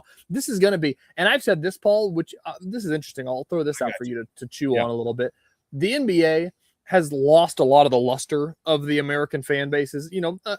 The youths still like it, and I understand the irony of me saying that as I'm sitting here next to gray beard Paul Savage. But I imagine Paul Savage isn't tuned into the NBA quite like Paul Savage used to be tuned into the NBA. Is that correct? No, that's not true, because I tune into the NBA when college basketball is done. Yeah. And I think you'd be hard pressed to probably find very many people that followed the playoffs all the way from the play-in games to the finals. Yeah, the playoffs are still really. Let me put it this way: the average sports fan is not nearly as locked into the NBA regular season as they were 15 years ago. The playoffs are always going to be awesome. The finals are always going to be awesome, and everybody's always going to watch those. But I don't know who Paul Savage's team is. If you're a Thunder fan or whatever, are you really too locked in December watching Thunder Jazz? And a lot of people aren't, because I think that there's a lot of the load management turns a lot of people off, that your players aren't going to play every night, and that's part of it. I think, Paul, that the reason that there's not as much diehard interest, not as much diehard following, is because for a while there, like the main players. Not even the main players, maybe half of the players or under half of the players are, from overseas, which is fine. I get that. But for us, we watch all these guys in college, and then they get to the NBA and they're nowhere near as good because they're playing the guys from overseas, and you don't know their names. Luka Doncic, nobody knew who Luka Doncic was before he came over here. He's one that everybody's like, okay, this is really cool. And Jokic and all these guys that we don't know who they are until they get to the NBA. I think my point, I'm making a circle here. Stay with me. This draft class is full of college kids that we all watched in college, because NIL brought them all to play college basketball, not go overseas. There's a lot of people from overseas that came to America because of NIL to come play over here. We all watched them in college. Now we're all going to watch them go into the NBA this next year, and we'll know who they are, right? We'll understand. We'll see. Oh, I remember that guy from Illinois. That team went to the Final Four. Oh, I remember that guy. That guy was on Arkansas. Darius Acuff. He was awesome for Calipari. All this stuff. I think that the NBA, this draft class, is going to really re-energize the NBA for a lot of college basketball fans, for one. But I think for a lot of people just around the country to really get back into the NBA. Well, I think you're exactly right. And that's the beautiful part of the way basketball season is structured, all the way from, you start in late October, you start to have a few games and that kind of thing. And then basketball, what a climax with, the tournament, Sweet 16, Final 8, Final 4, then champion, and then it's over. Boom, it's done.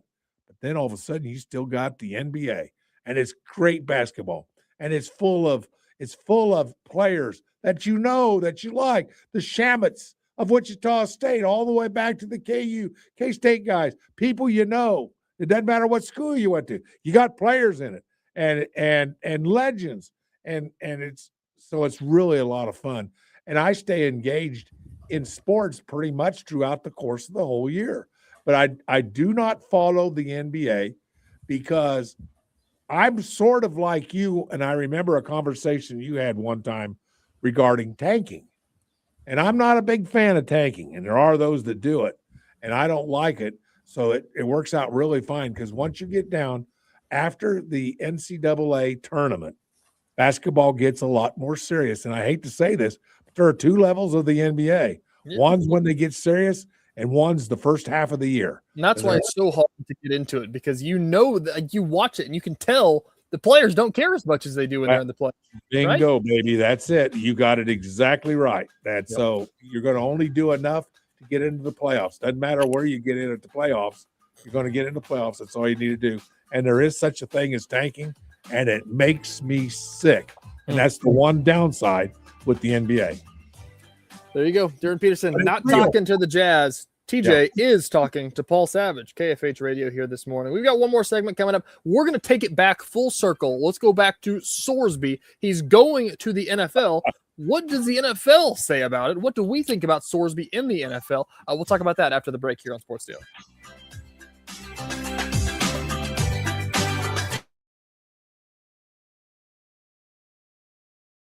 Lightning, hail, tornadoes, flooding. It's the worst of severe weather, and it's coming. Spring brings warmer temperatures, but also dangerous weather conditions. Stay up to date day or night with the Storm Team 12 weather app. You'll get accurate forecasts, so you can plan ahead and stay safe, no matter the weather. Download the Storm Team 12 weather app, brought to you by Stutzman's Greenhouse. The future of television has arrived. Next Gen TV is here with stunning video, movie theater quality sound, enhanced voice clarity, and interactive features, all upgradable for the future. Learn more at watchnextgentv.com.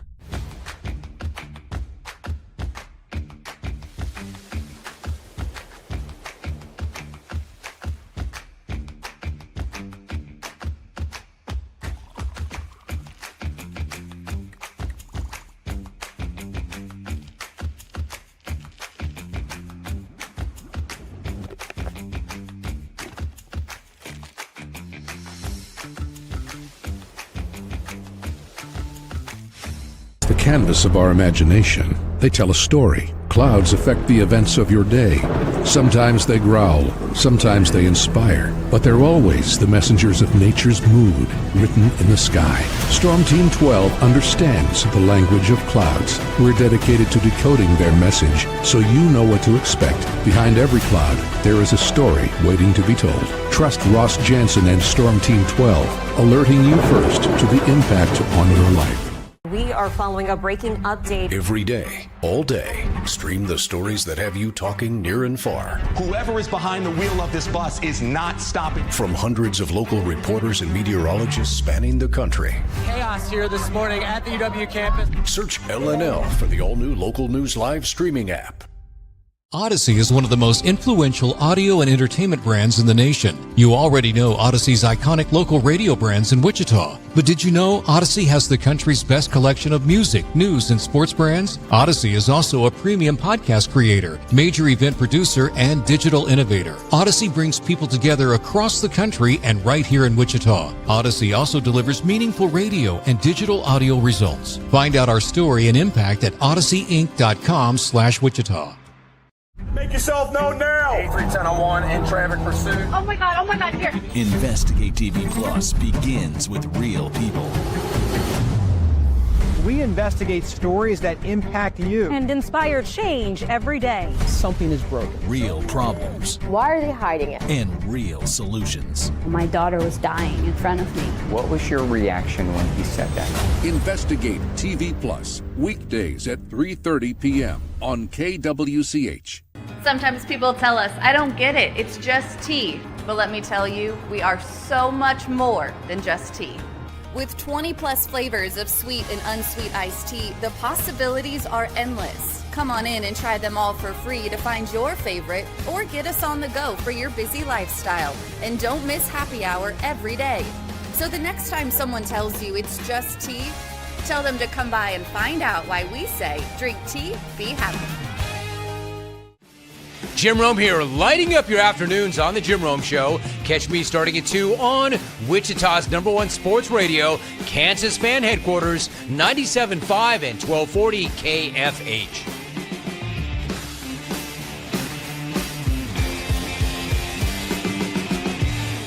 Mornings are busy. We're here to make your mornings better. We report the stories that affect you. 3 more hospital lies from contaminated apple juice just a day after the FDA issue a recall.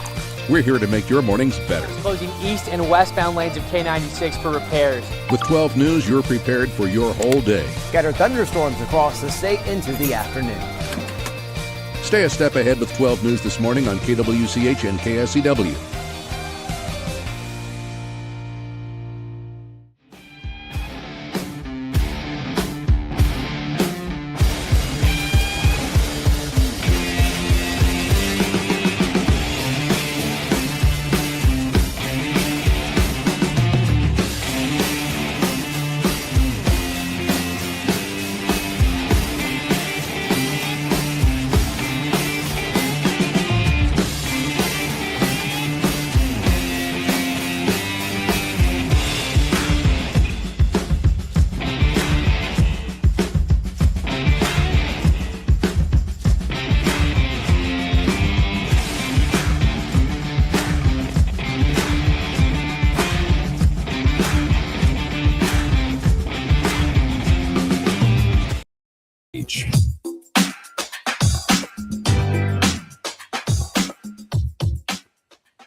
Long Hoffer Lawn and Tree Care celebrating 60 years in Wichita, providing expert lawn care for healthy lawn, tree, and shrub care and bedweed control since 1966. Long Hoffer Lawn and Tree Care, proud supporters of Sports Daily on KFH Radio. As you can see behind me, Paul, you can't really see, but it's been absolutely pouring rain in Kansas City basically the entire show. So they'll have some green lawns up here. It's a nice ambiance. I don't know if you can hear. You heard the dog absolutely losing his mind earlier in the show behind me. That if anybody doesn't know, if it's not watching the video stream, I'm sitting outdoors. It's not so much that I like Paul's take so much that I started barking myself. That is the dog in the yard next door. That's not my barking. That is the dog's barking next door. Paul, I thought it was Bogey. Bogey's not here. Bogey isn't much of a barker on the radio. So sometimes if he really doesn't like what Jacob has to say, he'll start firing off a bark. But Bogey usually just wants some attention, needs some belly rubs. We'll get Bogey back on the show eventually once the travel ends. The travel adventures, fiasco, whatever you want to call it. Once that comes to a wrap, we'll get some Bogey time back on Sports Daily. Weird week this week. Paul Savage in for Jacob Albrock. He'll be in all week long. No show on Friday, by the way. Programming note for Juneteenth, company holiday. We don't have a show for us there. So we'll have Jacob and Paul tomorrow, TJ and Paul on Thursday. But now, Paul, let's talk about Brendan Sorsby. Who could have guessed it? We're talking more Sorsby situation. We talked earlier in the show. If you missed any of it, you can go back on the Odyssey app, find the podcasted versions out. We talked about the latest update to the saga. He is not playing college football next year for Texas Tech after all of the legal mumbo jumbo, for lack of a better term, that basically forced him out. He's not going to be playing college football. Now, Paul, he will be entering the NFL supplemental draft. So for those that don't know what the supplemental draft is, it basically is if you are a late entry for, unforeseen circumstances or something like that you don't know about. We've seen it a couple times for various reasons. You can enter into the draft after the draft has already concluded, and it basically becomes like a silent auction, is the best way to put it. So the Browns can say, I want him. I will bid a 3rd round draft pick on him. or somebody will say, I like him, I'll bid a second-round draft pick on him. And whoever has the best pick gets him, and then they lose that pick the following year. So you're basically picking with your 2027 draft picks for the most part, is the easiest way to explain it. So what is Brendan Sorsby worth? That's for NFL teams to decide. Is he a 6th-round pick, a 5th-round pick? Some may say he's a 3rd-round pick. If you really need a quarterback, you can get him in the 3rd round. He could have been, it's a project. Who knows how good people think he's going to be? He is an NFL quarterback. He'll probably find a spot somewhere. I'm not sure if he's going to go somewhere and start, but he'll find a spot somewhere on a roster, I believe. He's a good quarterback. So that's what we look for now. Albert Breer put out last night. This is the only thing that I've seen on this so far. The deadline to apply for the supplemental draft is next Monday. So you have basically a week to apply for the supplemental draft. Then July 5th through the 12th, he gets a window to hold a pro day and work out privately for teams. Then late July is the supplemental draft. We don't have a date, I believe, on when it will happen or what the process will be for teams putting in their bids, but it'll be interesting saga to follow when we get to that point. So that's the bones of this, the nuts and bolts of this, if you will. What I want to talk about, Paul, is what happens to Brendan Sorsby now, is because we've seen, people with some trouble. There's been, I believe that there's something about, the past supplemental picks have bet on college basketball and lost their eligibility, or they lost their eligibility because they got a car before that was legal and they couldn't play college sports anymore. So they had to go to the NFL and do that kind of thing. And there's never been a player that has done this that has bet on his own team and I believe, excuse me if I'm wrong, bet on his own team and done this. College or NFL, albeit whatever you want to say, this kid bet on his team and bet $90,000 over the course of however many years and 40 bets on Indiana football. And we've seen all the numbers and things like that. Does the NFL turn a blind eye to that, Paul? Can they turn a blind eye to that? Or is that something that they have to acknowledge? Well, I'm sure they're going to have to, vet it, and they're going to have to double check. And, I'm sure there'll be investigators and everything else that will work on this. But I would imagine that, he's probably going to get a look at. I mean, by all accounts, and we've seen him play, he's got a great arm, got a great sense for the game. He has 2 or 3 different types of passes. I mean, he can throw it long. He can throw it on a line. He can put it into the flats with ease. So he's got ability. There's no question he's a good player. And, I've heard several analysts say that if he was just a regular player and all this wasn't going on as a regular player, he'd probably be a 1st-round draft pick, late 1st round. Next year, probably, maybe. Yeah, next year, but probably a 1st-round draft pick. So with that being said, he's going into the supplemental. And by the way, I had to look up the supplemental. It's been so long since I've seen it, I'd almost forgot that it was a thing because we haven't had a supplemental draft for a long time. And, by golly, right now, it's there and it's needed by this kid, but he wasn't going to play. There's no way he was going to get his $5 million from Texas Tech. They weren't going to let him play. They finally figured it out. This isn't going to work. No matter what we say, no matter what we do, no matter how we defend this kid. And by the way, I don't want anybody to think I'm cruel or I'm mean or I want to see something bad happen to this kid. I'm the first guy that always says it's better to forgive. Just forgive. I'm a believer of redemption. I really am, TJ. I really am. And I want this kid to have a good life. I want him redeemed. I want him to be able to get this off his back, but he's got to do it. It's got to be him. So he's doing the right thing, but I think he's forced into doing this. I honestly think Texas Tech finally said, you're not playing. We've tried this. It ain't working. Sorry. But anyway. I think you're right there, is that there's nobody that's saying this stuff. I believe, at least speaking for the majority of what I understand, nobody is doing all this stuff and saying that like Brendan Sorsby's the worst person ever. He sucks. He doesn't deserve a chance, blah, blah, blah, blah, blah. That's not what's going on here. I think that people honestly think that he deserves a chance to play football again, but they don't want it to be in the NCAA because he's sick. They say he's sick. I've heard references to gambling as a sickness, and I've heard several analysts talk about this. And of course, this is something that, you can kick. I mean, you can actually, take control of your life and not gamble anymore. Yeah. It happens. Millions of people become addicted to gambling. You know that. I'm sure you may even know a couple. I don't know, but there's people that become addicted to it, much like drugs, much like alcohol. You become addicted to it. Of course, there are all kinds of things. I'm addicted to Reese's peanut butter cups. I can't help it. That's just the way it is. But with that being said, we all pull for him to be redeemed. That's what we do. So I think there's a lot of people, the vast majority, all aren't anti-Brendan Sorsby. They're anti letting somebody that bet on games play in the NCAA.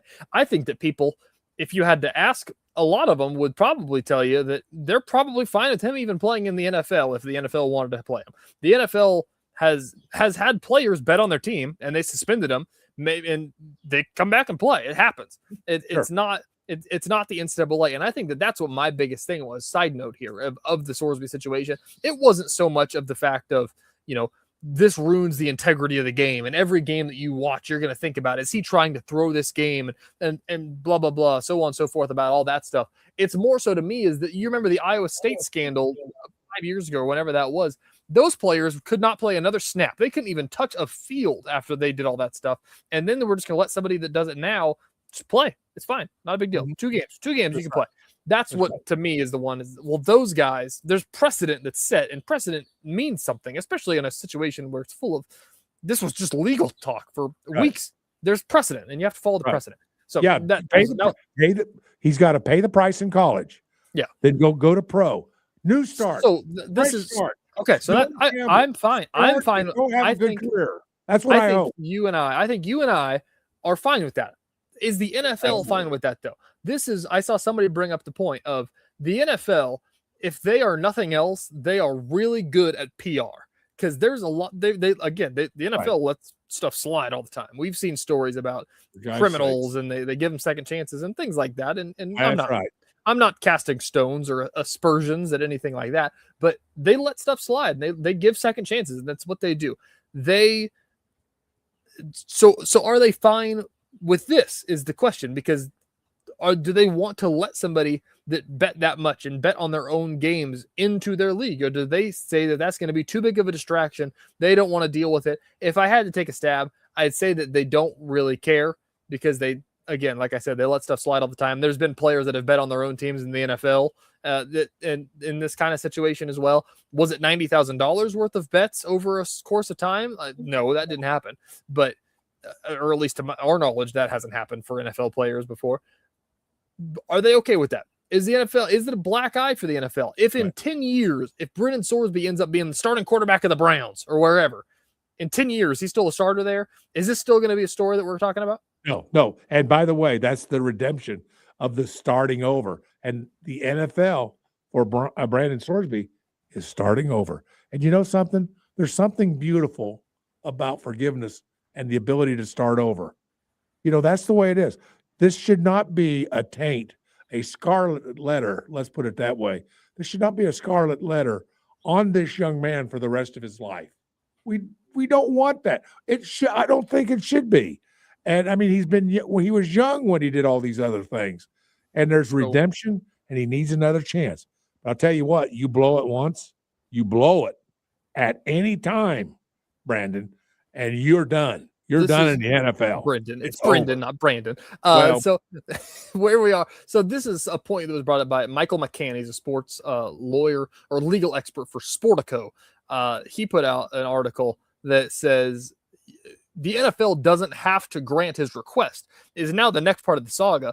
The NFL is, bargained or, ran by the NFL Players Association, which kind of, holds everything together. And if you're part of the Players Association, you get your right to do all those things like that. Brendan Sorsby is not in the Players Association. He's not an NFL player. The NFL can look at him. He has to request a supplemental draft to be held. The NFL can say, no, we don't want to do that. We don't need you in our league. We're okay with that. Like, it's fine. We don't need that to happen.